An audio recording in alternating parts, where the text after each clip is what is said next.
താഴേക്ക് ആ സ്ലാബ് പതിയാതിരുന്നത്, അവിടെ തടഞ്ഞു നിന്നത് ഒരുപക്ഷെ 3 പേർക്കും ഒരു പ്രതീക്ഷ നൽകുന്നുണ്ട്. എന്താണ് നമുക്ക് അവിടെ നിന്ന് ലഭിക്കുന്ന വിവരം? പൾസ് ഉണ്ടായിരുന്നോ എടുക്കുന്ന സമയത്ത്? അങ്ങനെ എന്തെങ്കിലും വിവരമുണ്ടോ ജേസൺ? ഇപ്പോൾ എടുത്തു നേരെ ആശുപത്രിയിലേക്ക് കൊണ്ടുപോയിരിക്കുന്നു. ആൾക്ക് ബോധമില്ല, തീരെ അവശ്യ നിലയിലാണ്. പക്ഷേ മറ്റു കാര്യങ്ങൾ നമുക്ക് ഇപ്പോൾ വ്യക്തമായി ഒന്നും പറയാൻ കഴിയില്ല. ഇപ്പോൾ ആ സ്ലാബ് ഇപ്പോൾ ഫയർഫോഴ്സിൻ്റെ ഉദ്യോഗസ്ഥർ ചെയ്യുന്നത് ആ സ്ലാബ് താഴോട്ട് പതിക്കാതിരിക്കാൻ വേണ്ടിയിട്ടുള്ള ഒരു മുൻകരുതൽ എടുക്കുകയാണ്. വലിയ മരത്തടികളും മരത്തിൻ്റെ കഷ്ണങ്ങളും ഒക്കെ വെച്ച് ആ സ്ലാബ് താഴോട്ട് പതിക്കാതിരിക്കാൻ. ആ സ്ലാബിനടിയിൽ ഇനിയും 2 പേരുണ്ട്. ആ 2 പേരെയും പുറത്ത് കിടക്കണമെങ്കിൽ അല്പം ഉള്ളിലോട്ട് തള്ളിയിട്ടാണ് ആ 2 പേരും കിടക്കുന്നതെന്നാണ് നമുക്ക് മനസ്സിലാവുന്നത്. കാരണം ഏറ്റവും അറ്റത്ത് കിടന്നിരുന്ന വ്യക്തിയെയാണ് ഇപ്പോൾ പുറത്തേക്ക് എടുത്ത് ആശുപത്രിയിലേക്ക് കൊണ്ടുപോയിരിക്കുന്നത്.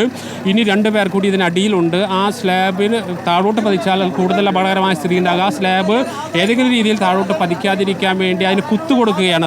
താഴെ വലിയ വലിയ മരത്തിൻ്റെ കഷ്ണങ്ങൾ ഉപയോഗിച്ചുകൊണ്ട് വലിയ കുത്തു കൊടുക്കുകയാണ് ഫയർഫോഴ്സ് ഉദ്യോഗസ്ഥർ. അതിനുശേഷം അതിനകത്തേക്ക് ഇറങ്ങണം. അതും വളരെ റിസ്ക് ആയിട്ടുള്ളൊരു കാര്യമാണ്. അതോടൊപ്പം തന്നെ അതിന് മുകളിൽ നിന്ന് വീഴാൻ കാത്തു നിൽക്കുന്ന ഒരു കെട്ടിടത്തിൻ്റെ അവശിഷ്ടം കൂടിയുണ്ട്. അതും അതിലേറെ അപകടം നിറഞ്ഞ കാര്യമാണ്. ഈ തകർന്നു വീണ കെട്ടിടത്തിൻ്റെ സകല ശക്തി നഷ്ടപ്പെട്ട് ദുർബലമായി നിൽക്കുന്ന ഒരു വലിയ ചുമര് ഇതിൻ്റെ 2ാം നിലയിൽ നിൽക്കുന്നുണ്ട്, 1ാം നിലയിൽ നിൽക്കുന്നുണ്ട്. ആ നിൽക്കുന്നത് കൂടി ശ്രദ്ധിച്ചു വേണം ഈ താഴെയുള്ള രക്ഷാപ്രവർത്തനം പുരോഗമിക്കേണ്ടത്. ഇപ്പോൾ ഒരാളുടെ മൃതദേഹം ഒരാളെ പുറത്തെടുത്തിരിക്കുന്നു. ഇപ്പോൾ ആ സ്ലാബ് കുറച്ചുകൂടി മാറ്റാനായിട്ടുള്ള ശ്രമം നടക്കുകയാണ്. അത് താഴോട്ട് ഇറങ്ങി വന്നാൽ അടുത്ത 2 പേരെ കൂടി അതിൽ നിന്ന് രക്ഷപ്പെടുത്താനാകും.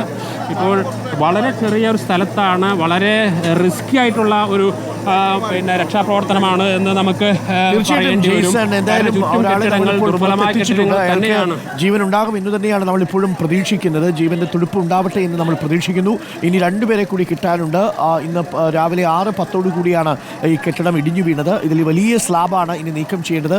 പക്ഷേ ആ വലിയ സ്ലാബ് താഴേക്ക് പതിക്കാതിരിക്കാനുള്ള സംവിധാനമാണ് ഇപ്പോൾ SDRFിൻ്റെ ഉദ്യോഗസ്ഥർ അവിടെ ഒരുക്കുന്നത്. വളരെ ജാഗ്രതയോടുകൂടി സൂക്ഷ്മതയോടുകൂടിയാണ് രക്ഷാപ്രവർത്തനം നടത്തുന്നത്. കാര്യം ആ സ്ലാബിനടിയിൽ കുടുങ്ങിയിരിക്കുന്നത് 3 മനുഷ്യജീവനുകളായിരുന്നു. അതിൽ ഒരാളെ പുറത്തെത്തിച്ചു. ഇനി 2 പേർ കൂടി കുടുങ്ങിക്കിടപ്പുണ്ട്. ആ സ്ലാബ് എപ്പോൾ വേണമെങ്കിലും താഴേക്ക് തെറ്റി വീഴാം.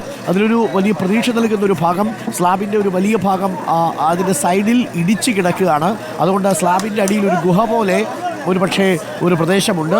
അവിടെ അല്പം തുറസായ സ്ഥലമുണ്ടാവാനുള്ള സാധ്യതയുണ്ട്. ഒരുപക്ഷേ ഈ സ്ലാബ് ഇടിഞ്ഞു വീഴുമ്പോൾ ഇതിന് മുകളിലേക്ക് അവരുടെ ദേഹത്തേക്ക് വീഴാഞ്ഞതുകൊണ്ട് ഒരുപക്ഷേ ആ രീതിയിൽ വലിയ അപകടമുണ്ടായില്ല എന്നാണ് മനസ്സിലാക്കുന്നത്. പക്ഷേ നമുക്കറിയില്ല. ഇപ്പോഴും രക്ഷിച്ചയാളെ ബോധമില്ല. ഇപ്പോഴും അയാളുടെ ശരീരത്തിൽ ജീവൻ്റെ തുടിപ്പുണ്ടോ എന്നത് നമുക്കിപ്പോൾ നിശ്ചയിക്കാറായിട്ടില്ല. നേരെ ആശുപത്രിയിലേക്ക് കൊണ്ടുപോവുകയാണ് ചെയ്തത്.